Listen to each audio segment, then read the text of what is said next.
जय माता दी, जय माँ कालिका। स्वागत है आप सभी का लाडली माँ कालिका की। तो कैसे हैं आप सभी? आशा करती हूँ बहुत अच्छी होंगे। माता कालिका की कृपा से सभी सुखी होंगे। तो आप सोच रहे होंगे ये आसन कैसे दिखाई दे रहा है वीडियो में। तो बात कर लेते हैं आज की जानकारी के ऊपर कि आसन और माला, जिस माला से हम जाप करते हैं हम उस माला की बात करेंगे। ओके। और जिस आसन पर बैठकर हम माँ का ध्यान करते हैं, माँ की पूजा करते हैं, माँ की आराधना करते हैं, हम उस आसन के बारे में बात करते हैं। तो आज जो महत्वपूर्ण बात है वो दो चीज़ों के बारे में है, एक माला और एक आसन। कि ये हमारे पूजा घर में जो दो चीज़ें होती हैं, एक आसन और एक माला, ये क्या महत्व रखती हैं हमारी पूजा साधना में, इनका क्या महत्व होता है।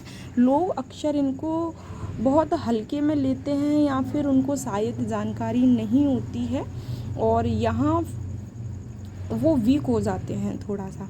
तो हमें साधना के दौरान कुछ छोटी मोटी ऐसी बातें होती हैं जिनका ध्यान रखना भी हमें आवश्यक होता है। जब हम छोटी छोटी कुछ बातों को ध्यान में रख कर चलते हैं तो जीवन में कुछ परिवर्तन जब भी आते हैं, जब हम छोटी छोटी बातों को हम फॉलो करते हैं, उनको मानते हैं। इसमें क्या रहता है, आसन में हमें आसन को बदलना नहीं चाहिए। हम एक ऐसा आसन लें और हमारे वो जीवन भर एक ही आसन उपयोग में आए। हमें आसन को नहीं बदलना चाहिए, उसको चेंज नहीं करना चाहिए बार बार। हमें किसी और के आसन का यूज़ नहीं करना है कि आज मम्मी का आसन ले लिया, कि आज सिस्टर का ले लिया, आज ब्रदर का ले लिया। ऐसा नहीं करना है। आप अपना एक आसन पर्सनल रखना है।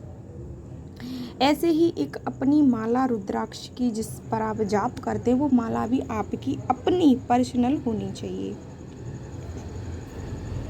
आपको चेंज नहीं करना है, ना ही आपको रुद्राक्ष की माला चेंज करनी है, ना ही आपको आसन को चेंज करना है। अब आप पूछोगे क्यों चेंज नहीं करना है, ऐसा क्यों बोल रहे हैं आप। तो मैं बता दूं, जब हम बार बार चेंज करते हैं कि आज हमने इस आसन पर बैठ के पूजा कर ली, कल उस पर बैठकर जाप कर लिया, आज हमने इस माला से जाप कर लिया, कल हमने मम्मी की ले ली या फिर कोई दूसरी ले ली। ऐसा करने से क्या होता है, जो हमारी एनर्जी होती है वो स्टोर नहीं हो पाती है। हम एनर्जी हमारी चेंज होती जाती है, डिस्ट्रीब्यूट हो जाती है, एकत्रित नहीं हो पाती हमारी बॉडी में। आसन जो हम आसन पे पूजा करते हैं उस पर हमारी जो एनर्जी, जो हम मंत्रों की एनर्जी, अब क्या है, सबका आवरण अलग अलग है। आपका इन्वायरमेंट अलग है, आपके फैमिली मेम्बर्स का इन्वायरमेंट सबका अलग अलग होता है। तो हमारी जो इन्वायरमेंट की एनर्जी होती है वो कनेक्ट रहती है आसन से। और आसन पर जब हम बैठते हैं तो जो कुछ ऊर्जा होती है वो हमारा आसन होता है वो हमें प्रोवाइड कराता है।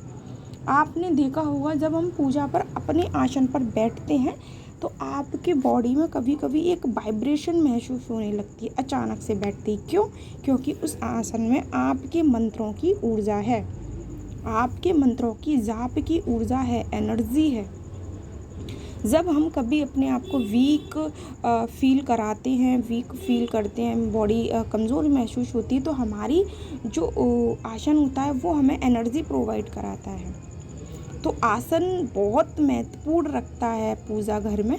तो अपने आसन को कभी चेंज मत किया करो, एक पर्सनल आसन बनाइए और उसी को आप जीवन भर चलाइए। जितना आसन पुराना होगा उतनी एनर्जी आपकी ज़्यादा होगी और माँ से कनेक्शन बनाने में बहुत लाभकारी होगी।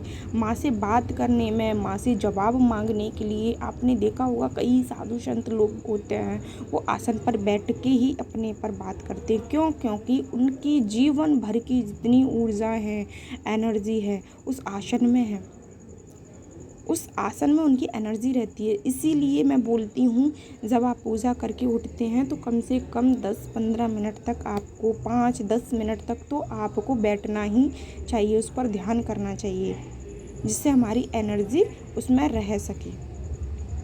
तो हमारे और आसन में एक बात और बता दूं, आसन को बहुत सुरक्षित जगह में बहुत सम्मान के साथ उसके पैर छू के उसमें हमारी इष्ट की शक्ति होती है, माता की शक्ति उसमें रहने लगती है। तो बहुत उसको सुरक्षित जगह रखें, किसी के ज़्यादा पैर ना पड़ें, उसको डेली डेली धोए ना। तो कुछ बातों का अवश्य याद रखें। ऐसे ही नियम रुद्राक्ष की माला का होता है। रुद्राक्ष की माला हो या अन्य कोई आपकी पूजा की माला हो, कमलगट्टे की हो, तुलसी की हो, कोई भी हो, XYZ, तो जिस माला से हम जाप करते हैं यही नियम भी इस माला के होते हैं। शायद ये जानकारी, छोटी छोटी चीज़ें लोगों को शायद मुझे नहीं पता, शायद बहुत कम इसको फॉलो करते होंगे या पता होगा।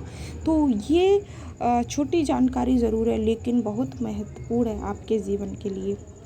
तो अपनी माला को भी चेंज ना करें और बार बार ना बदलें। हो सके तो एक ही अपने जीवन में एक ही माला रखें, जिससे आप जाप करते हैं वही इसको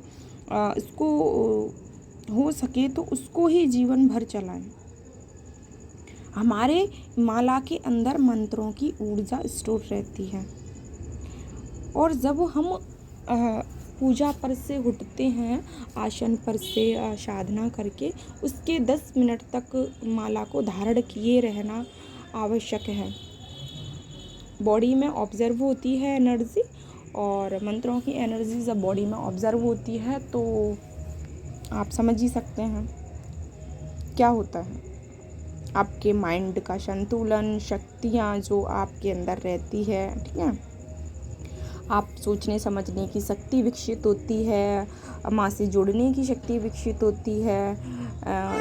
तो माला को अपने धारण किए 5 से 10 मिनट तक तो धारण किए रहना बहुत ज़रूरी है। और माला को भी कभी चेंज नहीं करना चाहिए, जैसे कि आसन को नहीं करना चाहिए। तो माला और एक आसन को अपना पर्सनल रखिए, किसी का यूज़ मत कीजिए और अपना भी किसी को यूज़ मत करने दीजिए, पर्सनल ही रखिए। यदि माला टूट जाती है तो उसको फिर से जुड़वा लीजिए, फिर से पिरोइए उसको और एक ही माला चलाइए। कई लोग होते हैं चेंज करने का बहुत शौक़ होता है न्यू चीज़ का, पर ऐसे करने से हमारी एनर्जी इधर से उधर डिस्टरबेंस रहती है, संतुलित नहीं हो पाती। फिर आप कहते हैं कि हमें तो ये अनुभव ही नहीं हो रहे। आपको अनुभव होंगे कहाँ से, आपकी एनर्जी तो इधर से उधर डिस्टर्ब हो रही है ना। तो आपको फिर माता रानी की कृपा भी प्राप्त होने लगती है और एनर्जी आपको फिर अनुभव कराती है। तो मैं उम्मीद करती हूँ आपको जानकारी पसंद आई होगी, और यदि आपको जानकारी पसंद आई हो तो वीडियो को लाइक एंड शेयर ज़रूर करें और शायद किसी का भला हो सके। तो जय माँ काली का।